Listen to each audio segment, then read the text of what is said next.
नमस्कार, आप देख रहे हैं न्यूज़ वन इंडिया। मैं हूं आपके साथ पंकज यादव। करते हैं बुलेटिन की शुरुआत लखनऊ के साथ, जहां पर बीएसपी सुप्रीमो 11 अगस्त को करेंगी बैठक, जहां पर उपचुनाव को लेकर बीएसपी सुप्रीमो मायावती बैठक करेंगी। प्रदेश पदाधिकारियों, जोनल इंचार्ज और जिला अध्यक्षों के साथ में बैठक होगी।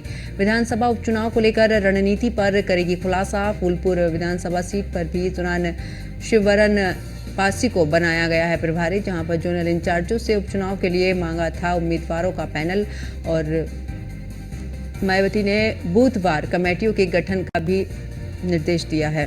तो बड़ी खबर आपको बता रहे, जहां पर फूलपुर विधानसभा सीट पर भी शिववरण पासी को यहां पर प्रभारी बनाया गया है, और जोनल इंचार्जों को से उपचुनाव के लिए मांगा था उम्मीदवारों का ये पैनल। तो बड़ी खबर आपको बता रहे, जहां पर मायावती ने बुधवार को कमेटियों के गठन का भी यहां पर निर्देश दिया है। और ऐसे में लखनऊ से खबर, जहां पर बीएसपी सुप्रीमो 11 अगस्त को करेंगी बैठक।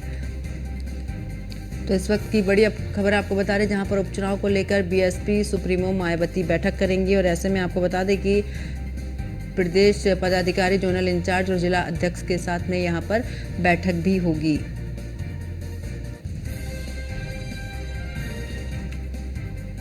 तो विधानसभा उपचुनाव को लेकर रणनीति भी यहां पर बनाई जाएगी। फूलपुर विधानसभा सीट पर शिववरण पासी को यहां पर प्रभारी भी बनाया गया है।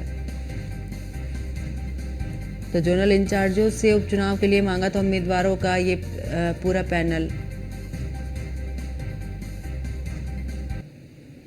और ज्यादा जानकारी के लिए हमारे संवाददाता अश्वनी हमारे साथ में लाइव जुड़ चुके हैं। अश्वनी, आज की अगर बात करें तो इस दौरान मायावती की बैठक, और क्या कुछ खास इस बैठक में, क्योंकि उपचुनाव भी हैं?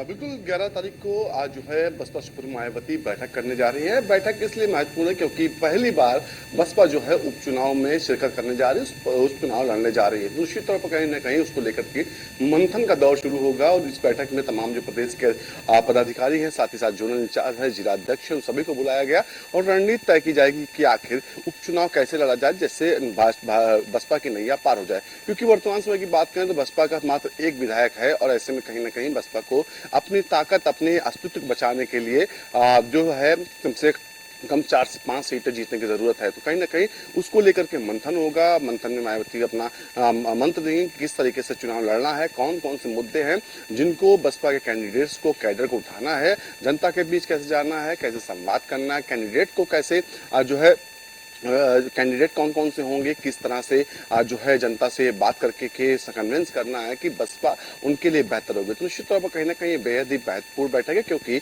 बसपा पहली बार उपचुनाव लड़ रही है। जी, क्योंकि जिस तरीके से उपचुनाव का आपने जिक्र किया कि पहली बार उपचुनाव यहां पर लड़े जा रहे, ऐसे में क्या कुछ इस बार खास रणनीति के तहत में बीएसपी की तैयारियां रहेंगी? क्योंकि जिस तरीके से देखा कि बीजेपी भी पूरे जोर शोर के साथ में उपचुनाव साख दांव पर लगी है, दूसरी तरफ की अगर बात करें समाजवादी पार्टी भी पूरे ही साख दांव पर लेकर, ऐसे में तीसरी अगर पार्टी की बात करें तो यहाँ पर त्रिकोणीय मुकाबले के तहत मायावती नजर आ रही है। बिल्कुल, अगर बात करें जो मायावती की, तो मायावती काफी पिछड़ी हालांकि हैं, लेकिन फिर भी अपनी ताकत का एहसास उनको है कि वो अगर बेहतर करना चाहेंगे तो कहीं ना कहीं वो बेहतर कर सकती हैं, और कहीं ना कहीं उसी को लेकर के बैठक होनी है।